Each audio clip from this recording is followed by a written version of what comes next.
Bonjour à toutes et à tous, bienvenue, j'espère que vous avez la forme. Je suis contente de vous retrouver aujourd'hui pour faire le deuxième cas pratique pour s'exercer au tarot d'une façon un peu plus ludique, moins formelle, moins scolaire, en utilisant un extrait de série. Donc on va passer un court extrait de série et ensuite on fera un tirage sur cet extrait-là. Alors ça va nous permettre comme ça d'avoir une situation à la fois concrète, précise, avec des personnages qui ont leur histoire, leurs soucis, etc. Et comme ça, en fait, on tire le tarot sur quelque chose de bien défini, sur quelque chose qui à la fois nous laisse assez de recul et peu de, comment dire, d'identification. C'est pas comme si c'était notre problème ou celui d'un proche, etc. Ce qui permet en fait d'avoir une meilleure lecture. Et c'est aussi une façon comme ça de plier les arcanes à différentes situations et de voir des facettes des arcanes qu'on voit peut-être moins facilement quand on apprend juste les mots-clés ou des choses comme ça. Donc c'est un exercice assez efficace. Je vous invite à le faire chez vous si vous voulez avec un extrait de film que vous aimez bien ou même de livre ou encore une chanson. Enfin, vous pouvez vraiment le faire avec tout et n'importe quoi et c'est ce qui va vraiment vous aider à plier les arcanes à des cas pratiques tout en étant des personnes fictives.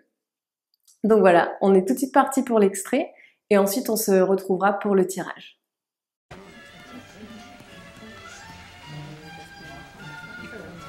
Do you work here? Yes.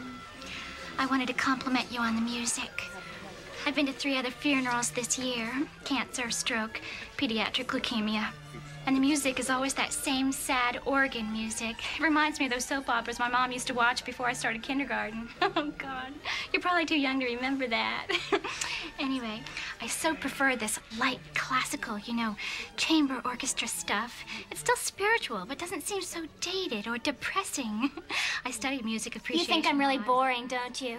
Well, get used to it, because now that your father is dead, you can forget about ever going to law school. It's just you and dead people and freaks like me for the rest of your life.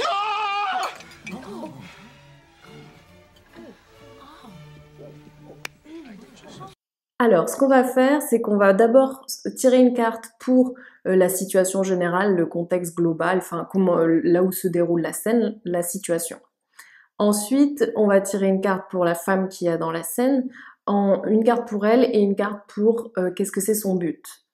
Ensuite, on va tirer une carte pour l'homme, qui est donc Dave, qui est le personnage un peu principal dans cette scène. Donc du coup, on va tirer une carte pour lui. Ensuite, pour sa réaction au début où elle lui parle, et sa réaction dans le second temps, là où son imagination prend un peu le pas, et où il finit par crier.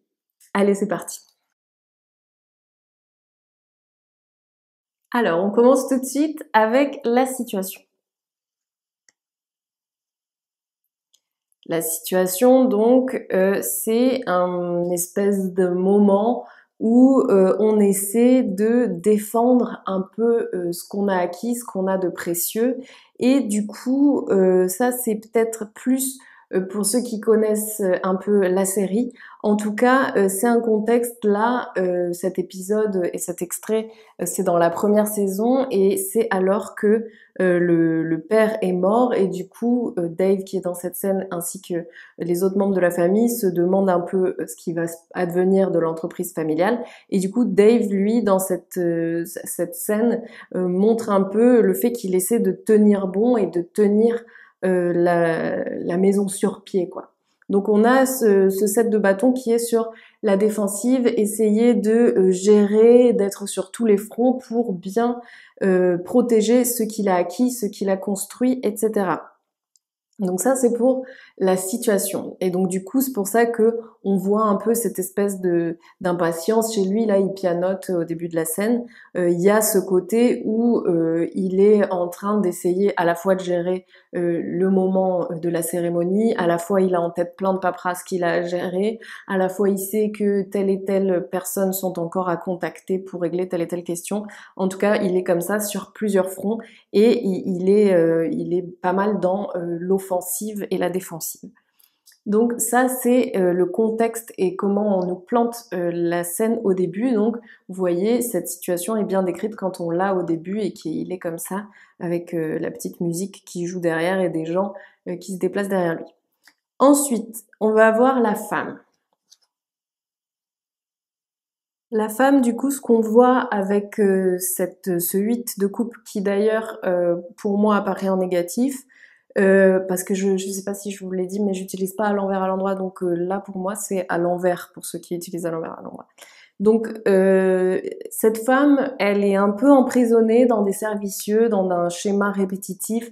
Elle est un peu en crise. Elle agit un peu par système, par automatisme, et elle n'est pas assez en train de reprendre les choses à zéro. Et on sent qu'elle est comme ça, un peu en roue libre. Je sais pas si vous avez remarqué. On sent un peu ce côté où à la fois désespéré, à la fois qui fait tout pour envenimer la situation quelque part. Donc c'est l'inverse c'est le 8 de coupe à l'envers parce que justement elle n'est pas en train de prendre la situation en main pour aller plus loin, aller vers mieux, quitter une situation désagréable, etc. Elle est plutôt dans la répétition d'un schéma néfaste pour elle. On va voir quel est son but. Son but du coup dans cette scène, c'est de séduire Dave, comme de lui jeter de la poudre aux yeux, pas de le manipuler, mais presque, hein, vous voyez, en plus, à un moment, elle le touche comme ça, elle est très roucoulante, etc. Donc, elle joue un peu cette carte du diable qui est celle d'essayer de manipuler, de faire aller l'autre où on veut qu'il aille, de le prendre un peu dans ses filets, et comme ça, d'en faire un peu son esclave, si on peut dire, c'est un peu exagéré sans doute, mais en tout cas, elle est dans cette optique de séduction forte et d'envie charnelle sur Dave. On va voir Dave, lui, comment il est du coup. Enfin, Dave en général. Alors ça rejoint en plus ce que je vous disais, mais Dave, il est dans un moment où il a beaucoup d'idées en tête, où il a comme ça boue à l'intérieur de son mental, et du coup il a ce côté un peu où il est en train d'avoir des idées pour sa boîte, de qu'est-ce qu'il pourrait faire ou non. Ça rejoint du coup, c'est pour ça que je vous dis ça rejoint le début de notre histoire de quand je vous ai parlé par rapport à cette carte de son impatience, du fait qu'on sentait qu'il était à plusieurs endroits à la fois. En tout cas, avec cet as de bâton, on a cette espèce de mental qui est très en ébullition, très en forme, qui a des nouvelles idées, qui voit de nouvelles façons de faire, qui est très stimulé, quoi. On va voir sa première réaction. Alors sa première réaction, c'est qu'il regarde les choses un peu de loin. Il se dit ok, il faut juste patienter que ça passe. C'est un moment qui fait partie de son boulot, mais qui à la fois, c'est aussi en endurant des moments comme ça qui gagne sa croûte, que son entreprise évolue, etc. Il sait que ça fait partie un peu du taf et il regarde plus loin. Il sait que c'est pas si grave, il faut juste serrer les dents, laisser le truc passer et que les choses plus chouettes viendront plus loin et que c'est pas si grave. Donc on a ça avec ce 3 de bâton. On va voir sa réaction dans un second temps. Alors c'est drôle, là c'est encore le 3 de coupe apparaît encore en négatif. Donc normalement on a une carte qui serait plutôt de l'ordre de la célébration amicale, de l'amitié, de la joie, etc. Et du coup là vu que c'est à l'envers, on est plus sur quelque chose de l'ordre de la dispute, du chagrin, de la rupture. Vous voyez, donc là on peut dire qu'en deuxième lieu, pour lui il y a eu d'un coup rupture et c'est très manifesté par ce cri. C'est presque de l'ordre de l'épouvante et c'est rejet instantané, c'est pas de l'amitié, c'est de l'inimitié, quoi. Il l'envoie valser d'un coup, c'est l'inverse, enfin c'est le 3 de coupe inversé du coup. Et donc on est dans les coupes parce que, je sais pas si vous avez remarqué, mais sa réaction dans un second temps est très de l'ordre de l'émotivité, de la sensibilité, c'est ça part d'un coup, c'est une réaction, vraiment c'est une réaction qui vient d'un ressenti contre lequel il peut vraiment pas lutter, alors que dans un premier temps, vous voyez, il était dans les bâtons, il était dans quelque chose de très différent et de beaucoup moins dans l'émotionnel, et on voit aussi que son état global est plus dans le mental avec les épées.